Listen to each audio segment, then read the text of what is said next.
first of all, we want to look at your client or your sending infrastructure.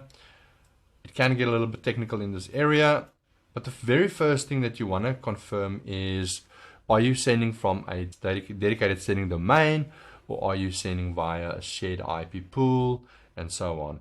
The preferred option is to go with a dedicated sending domain, because then you've got a lot more control over your sending reputation. So there's a couple of ways to look for this particular setup. Firstly, sign up to your newsletter, okay? And then once you receive emails from the brand, you can click on it, and you can actually, if you click on this little drop down arrow here in Gmail, you can look at the sending infrastructure here. So I can see here it's been sent, signed by carve.com, mailed by send.carve.com.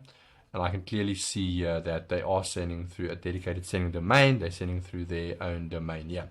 So that's good.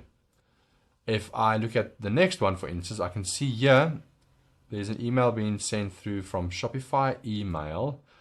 So signed by shopifyemail.com. So they're not sending from their own dedicated sending domain. So of course, yeah, they would ideally want to switch over to the dedicated sending domain. Same here. Email received from Klaviyo. You can clearly see there, signed by klaviyomail.com, and so on. This is a clear indication that they haven't set up their dedicated sending domain. Now, it is definitely beneficial to have it set up, just because, again, if you're sending from a shared IP pool, there are a likelihood of other senders affecting the reputation of that IP pool. So that's one way to check for it. Okay. The other way is to check within the actual Klaviyo account. So here you can clearly see backend carved.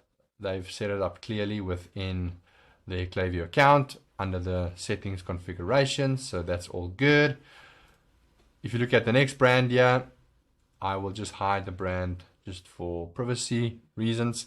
You can see that it's also getting flagged by Klaviyo directly.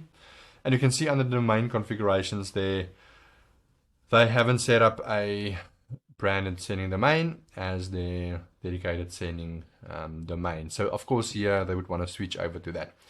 So just for video's sake, I will mark this one as, let's say, 0. It's not set up correctly. And here we usually just note things down, not set up correctly. Okay. Okay.